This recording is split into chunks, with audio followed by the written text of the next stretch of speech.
Magandang araw kaibigan! Tuloy po kayo sa Felicidad's Channel.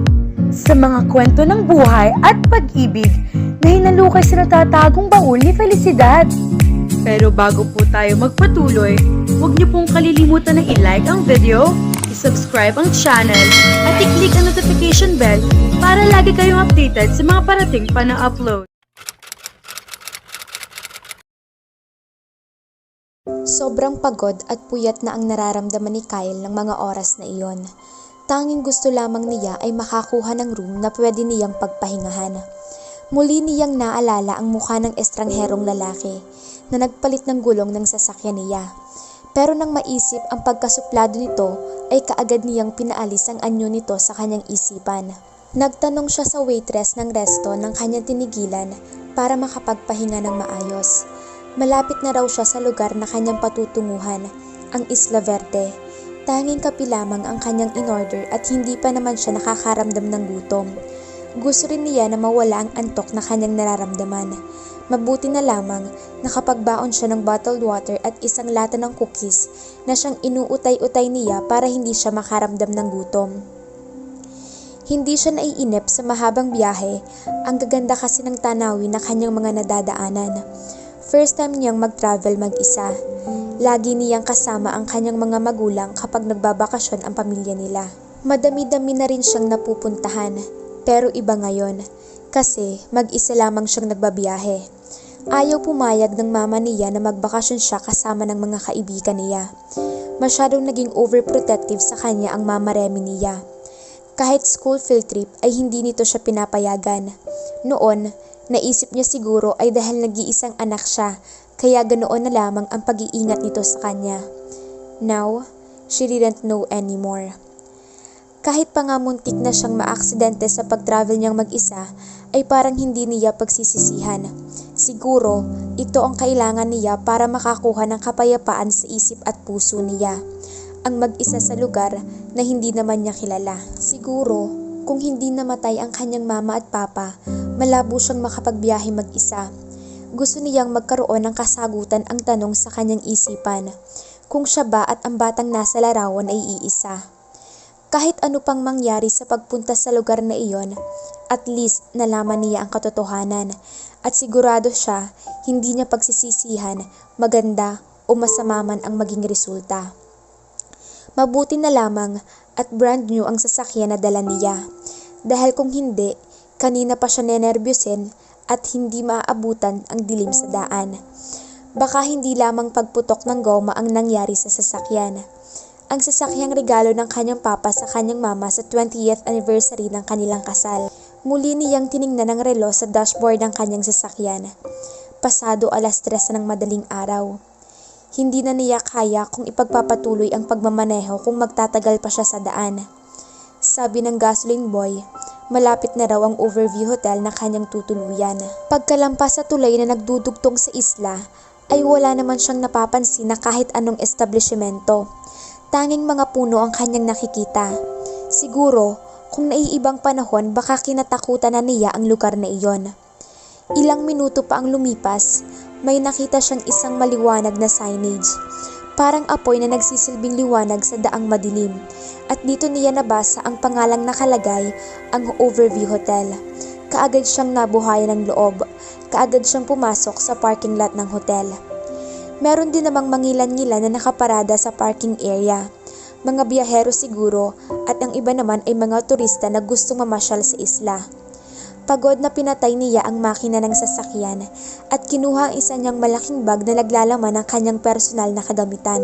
Dinampot din niya ang LV bag ng kanyang mama, isang mamahaling bag na regalo ng kanyang ama. Kung hindi lamang siguro na inis sa kanya si Anita, malamang kinuha rin nito ang maraming collection ng mamahaling bag at sapatos ng kanyang mama. Dahil maingat naman ito sa gamit, kaya mukha pa ring bago.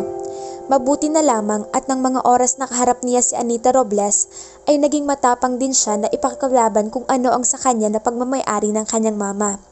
Akala niya ay wala nang naiwan sa kanya.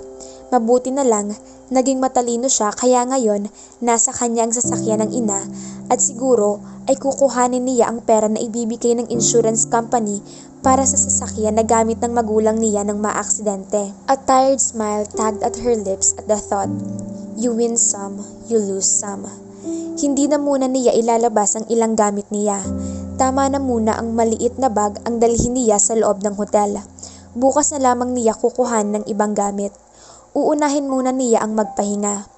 Tiniyak niya na nasa ligtas na lugar ang kanyang sasakyan bago pumasok sa lobby.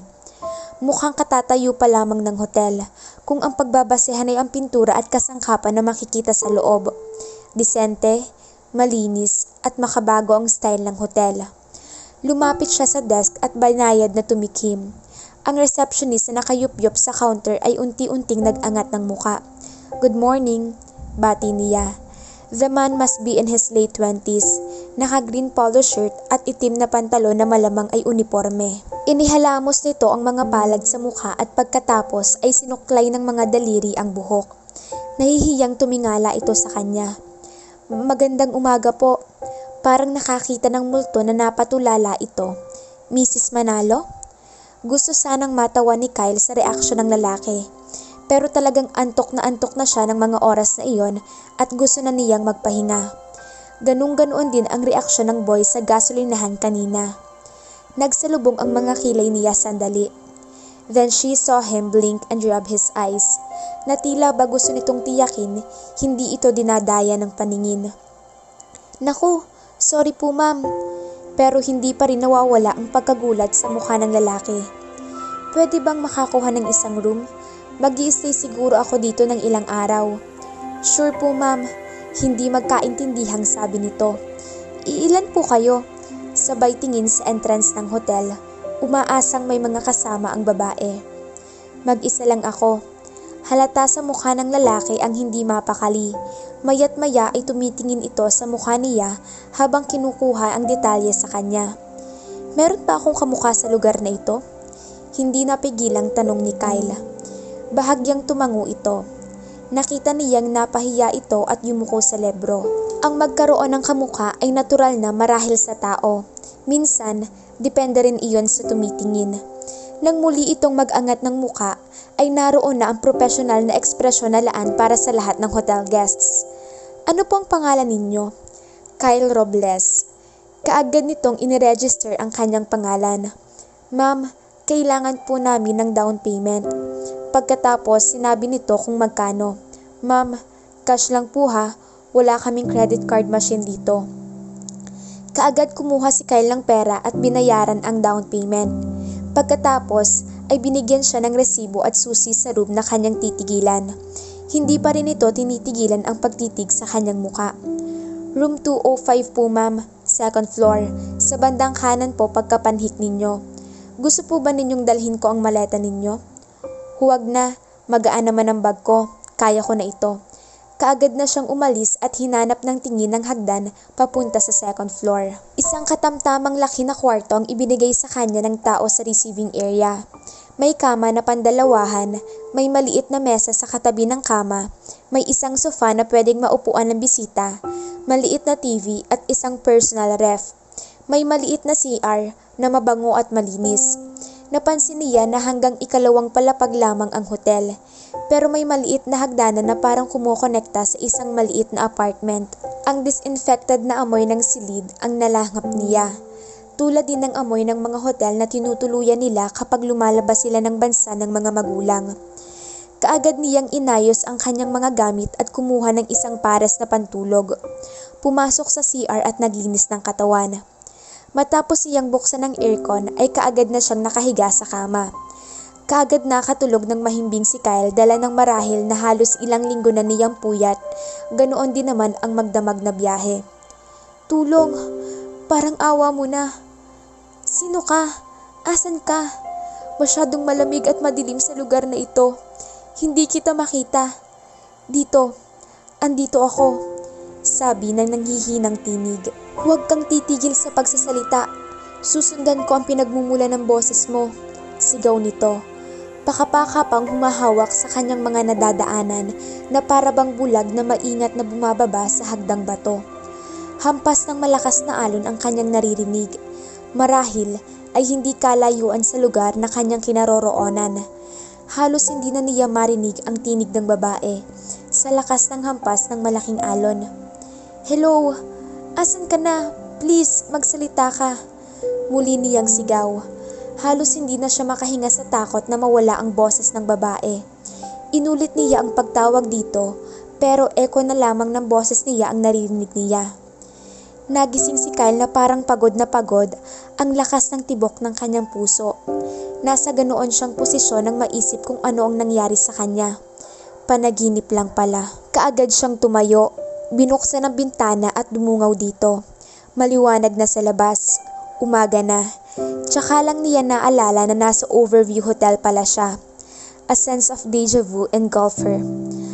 Alaala na halos ganoon din ang panaginip niya at nagpipilit na makaalpas sa alaala niya. 3 months ago, sa huling linggo nila sa California, tila iyon ay magkaugnay. Nawala ang concentration ni Kyle sa pag-alala sa panaginip niya. May narinig siyang boses ng isang bata. Hinanap niya ang kanyang cellphone, hindi kaagad niya maalala kung saan niya naipatong. Nakapa niya sa ilalim ng kanyang unan. Kaagad na itong kinuha at tiningnan ng oras. Hindi siya makapaniwala, 10:00 na pala ng umaga. Matagal din pala siyang nakatulog. Pero bakit parang pagod na pagod pa rin siya? Kahit malamig ang buong silid dahil sa lakas ng aircon, ay pinagpapawisan siya. Pakiramdam niya ay galing siya sa mahabang biyahe. Sa bagay, napakahaba naman talaga ng biyahe niya mula sa Maynila hanggang Isla Verde. Kaagad kinuha ang towel at pumasok sa banyo para maligo. Kaagad siyang natuwa at may heater sa banyo na hindi niya napansin kaninang madaling araw. Pagkatapos maligo, ay inayos na niya ang kanyang sarili. Kaagad niyang dinampot ang kanyang bag at ang susi ng kwarto. Pagkatapos ay lumabas na siya. Kakain muna siya ng almusal sa ibaba. Malamang na meron doong restaurant kasi magandang hotel naman ang Overview. Nang maisip ang pagkain, kaagad siyang nakaramdam ng gutom. Kalalabas lang niya ng pinto nang masalubong niya ang papalapit na bola na humagi sa lugar niya. Maagap naman niyang nasalo ang bola. "Zoe," tawag ng babaeng nakasuot ng uniforme na kulay puti. Siguro, ito ang nag-aalaga sa bata. Kaagad itong lumapit sa batang babae. "Hayan, muntik mo nang matamaan si Miss. Sabi ko naman sa'yo, bawal maglaro dito. Mag-sorry ka," sabi ng yaya.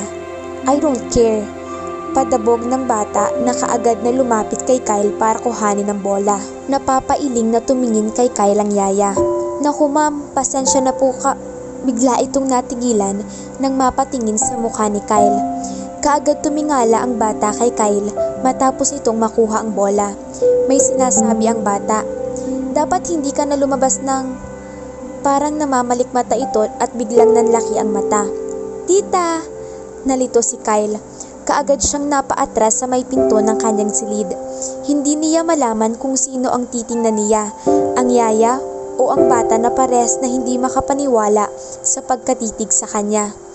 Wala sa sarili na nabitawan ng bata ang bola dahil sa hindi nito inaalis ang tingin sa mukha ng dalaga.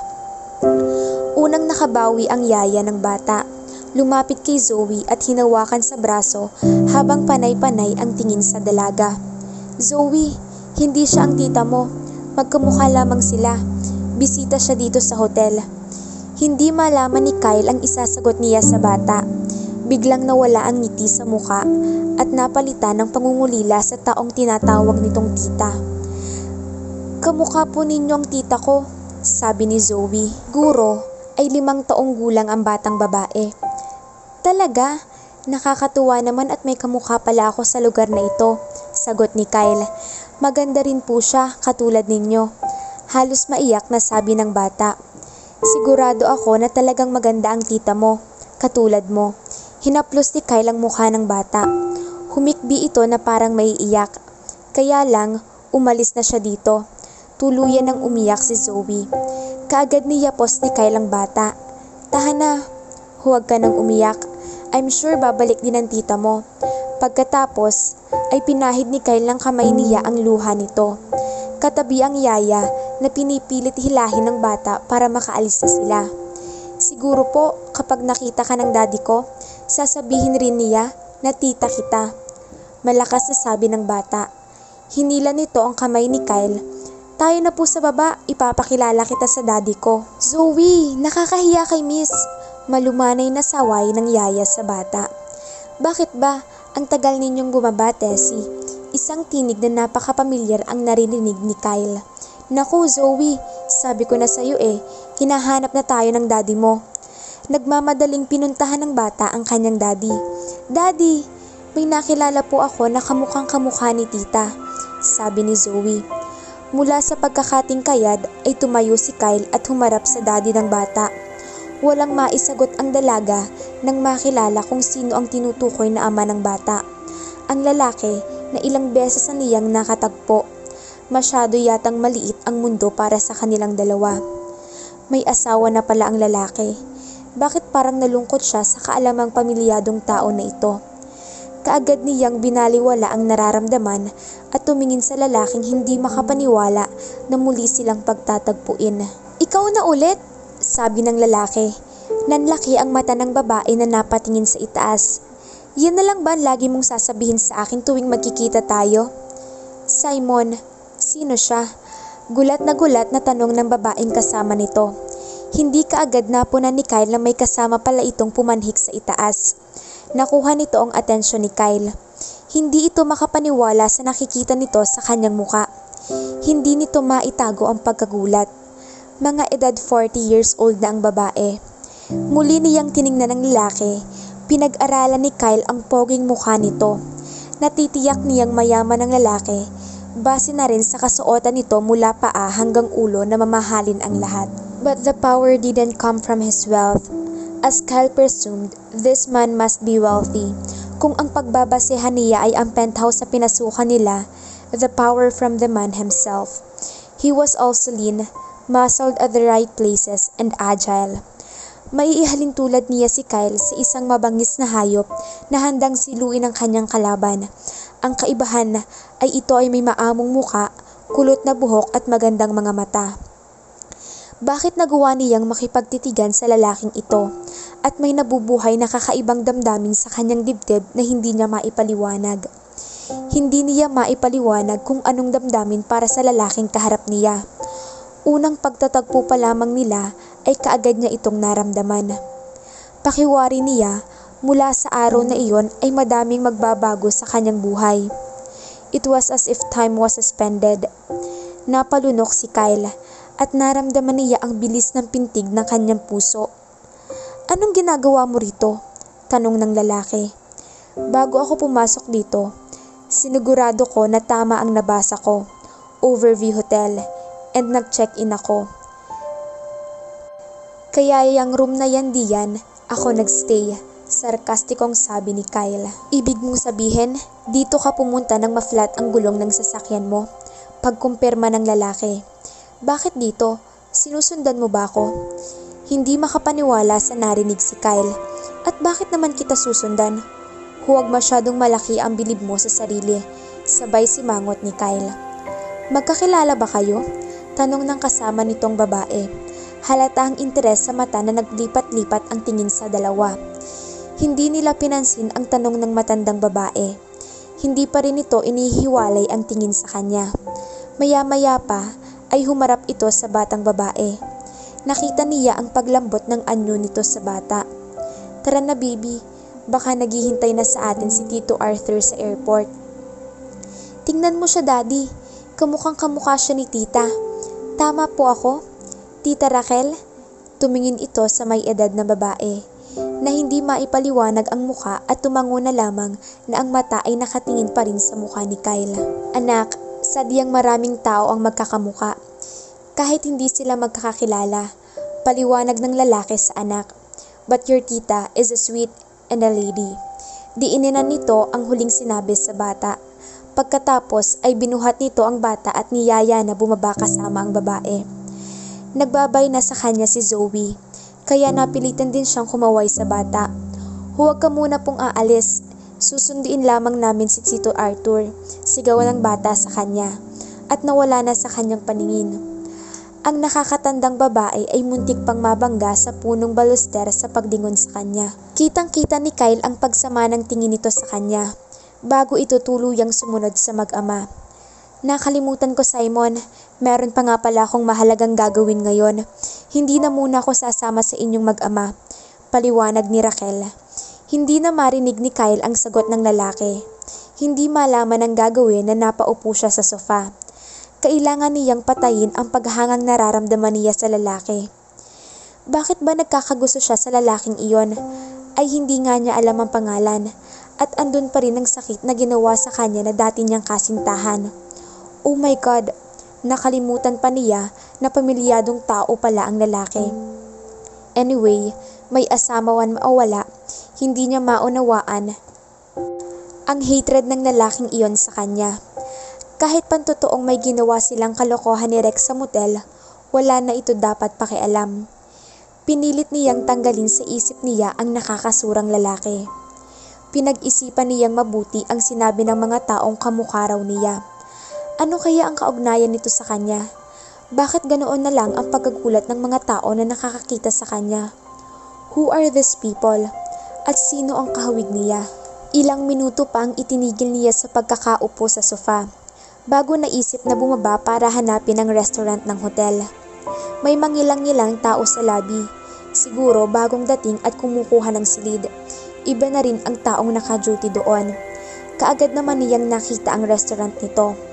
Kaagad siyang pumili ng mesa na pepestuhan niya sa loob. Nilapitan siya ng waitress at ibinigay ang menu. Wala nang masyadong kumakain ng mga oras na iyon. Hindi makapaniwala ang waitress sa kanyang nakita. Hindi na bago kay Kyle ang reaksyon na iyon ng waitress na parang gulat na gulat. Napansin niya ang pagbubulungan ng ibang staff ng restaurant at pasimpleng tumingin sa kanya. Halos manlaki ang kanyang mga mata. Gusto niyang malaman ang misteryo ng tungkol sa babaeng kamukha niya.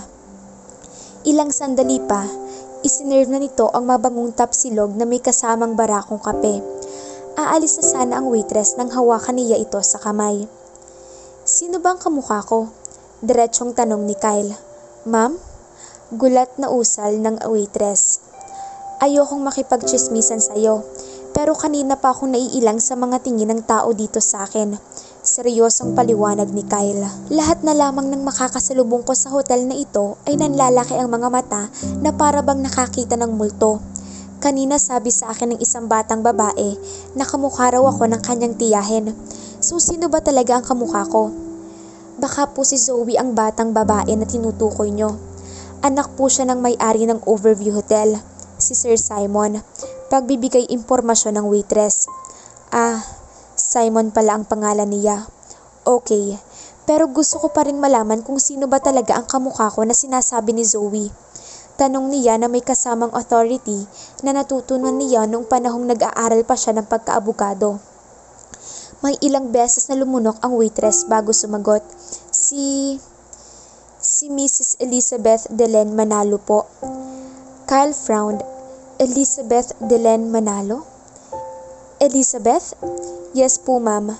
Sigurado siya na si Elizabeth Manalo na ito ang kanyang totoong ina.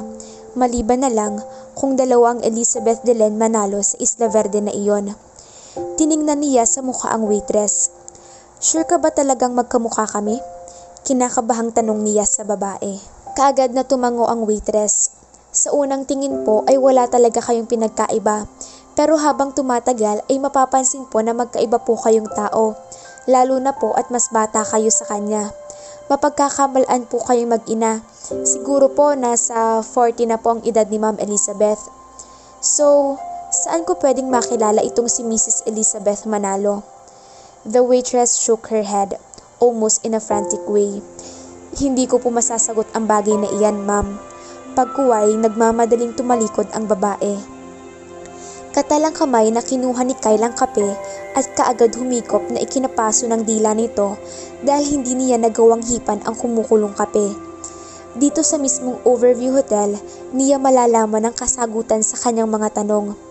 Hindi na niya kailangang maglibot pa para makahanap ng impormasyon tungkol kay Elizabeth. Tamang tiyempo lamang ang kailangan niya. Maliban sa apelyido, Nararamdaman at natitiyak niya na si Elizabeth na ito ay ang Elizabeth Delen. Dahil lahat ng tao ay nagsasabi na kamukha niya ito. Siguro, nagpakasal na ito kaya naging iba na ang apelyido. Magkaano-ano kaya sila ni Elizabeth at ang masungit na lalaking iyon? A sister or a sister-in-law? She left. Iyon ang sabi ng bata. Ibig sabihin, wala dito ang kanyang tunay na ina. Patay na kaya ito? Ang sakit na gumuhit sa dibdib niya ay naisip at bigla ay ikinamangha niya. Had she arrived too late? Bakit natatakot ang waitress na magbigay ng impormasyon tungkol kay Elizabeth Manalo? Baka iniwan nito ang kanyang asawa at sumama sa iba. She groaned silently. Kung ano-ano na lang ang pumapasok sa isip niya. Huwag nang idagdag ang iba't ibang damdamin na nasa dibdib niya kasabay ang matinding kaba. Dapat niyang malaman ang katotohanan. Hindi pwedeng sabi-sabi lang, pero hindi niya ito matatandaan sa pagmamadali. Madami na ang nagulat sa pagsulpot ni Yas dito sa Isla Verde. Nag-umpisa na siyang kumain ng tapa at sinangag. Halos mawala na nga siya ng gana, pero masarap ng kanyang matikman.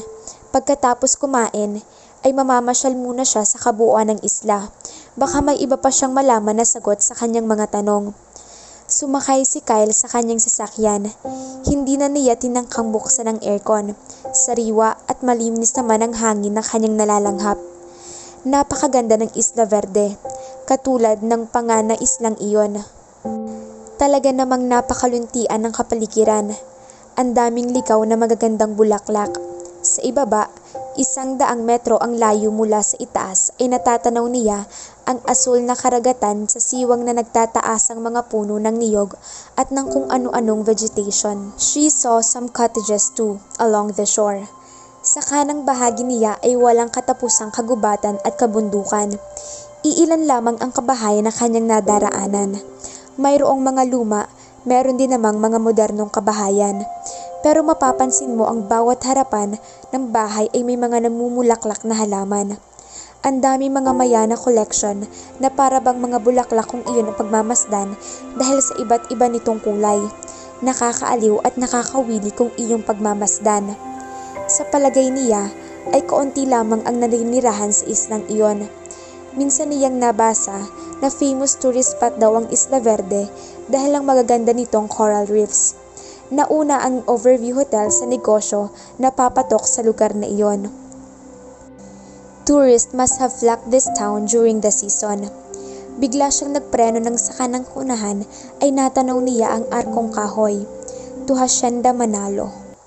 Hayan mga kafelisidad, nakarating na nga po ang ating bidang dalaga sa Isla Verde. Tingnan mo nga naman ang pagkakataon.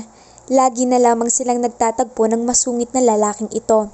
In fairness, ang gwapo niya ha. Kaya lang, nasad naman ako kasi mukhang may asawa at anak na ito. Pero di bale, hindi naman ang lalaki ang ipinunta niya sa isla, kundi ang tungkol sa tunay niyang ina. At mukhang hindi na siya mahihirapan sa paghahanap. Dahil halos lahat ng tao na makasalubong niya ay tinatawag siyang Elizabeth. Ito na ba ang tunay niyang ina? Ang Elizabeth sa sulat at Elizabeth na tinutukoy ng mga tao ay iisa. Mga kafelisidad, samahan po ninyo ako na alamin ang tunay na pagkatao ng ating bida. Abangan!